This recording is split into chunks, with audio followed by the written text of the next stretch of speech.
All right, everybody, welcome back. I am Matt Bimonte. I'm joined by Matt Hoey. So, Matt, we've seen you a few times. I even got to interview you multiple times this year. So, how'd you qualify? I qualified in all the ways. I was the champion last year. I won an individual event. And I think I got enough points to win both of the season. TikTok. How many more ways are there? Is there more? I think there's at large, but at large as well. Yeah, you actually broke 100 points, which has never been done in our series before. So, a lot of continued success and success in standard, legacy, modern, all of it across the way. So, pretty impressive run. Why do you play on the series? It's local. It has the best competition in the area. Yeah. Always good times. All my friends are here. So, for sure. Yeah, I mean, you can look at this 24 player overall and just be like, wow, there's a lot of this is stacked. This tournament's really stacked. So there's definitely tons of competition here on the series.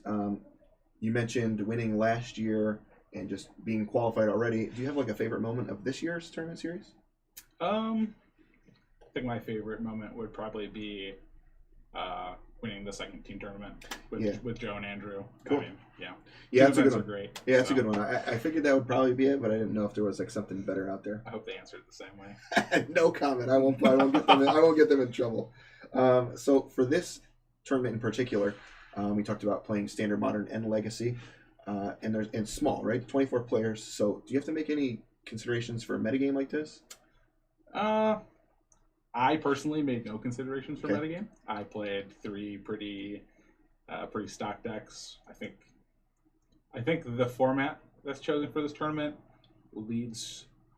You don't know who you're going to play. Sure. Even if you knew who you were going to play, you might not play that person in what format, right? In a certain format at all. So I just played stock decks. I hope to 5-0, of course. Yeah. But I expect to at least eke out a 3-2 and have a play-in match. Hopefully get at the very least. For sure. So.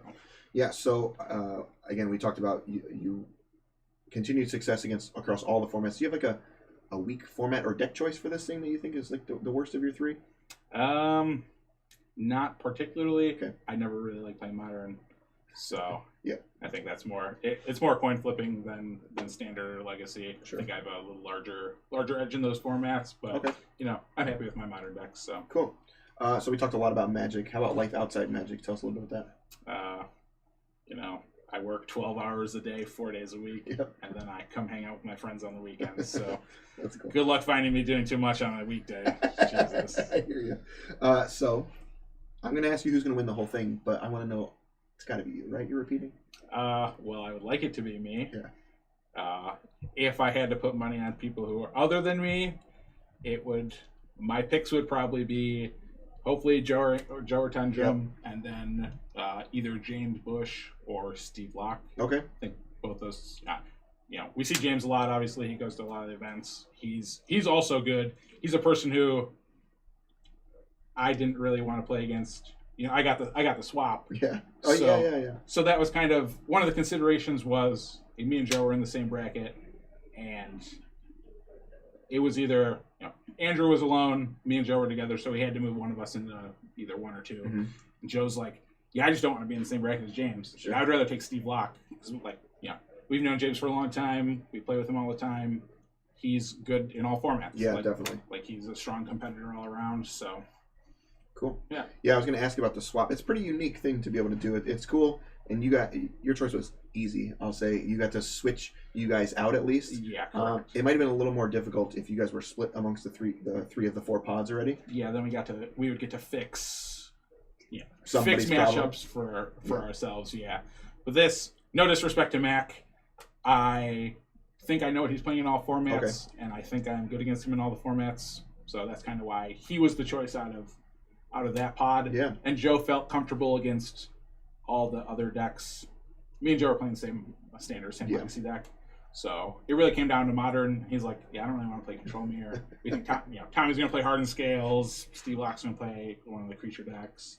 Jose's going to play Boggles. Joe's like, yeah, give me all those. So cool. Jammed him there for Mac. Cool. Interesting analysis to think about. So I'll let you out here on one more question. What do you want to see from us in 2019? I don't know. I think this is a great start. I know you guys are developing some sweet stuff for coverage, so that's always good. Getting the word out, hyping up players is good for us. Yeah. It's good for the viewers. For sure. Good for you guys. So definitely. All right, Matt. Well, congrats on qualifying, and good luck tomorrow. We're looking forward to it. So we're gonna let you get out of here and go do some last minute testing and type 4ing. So we will see everyone later.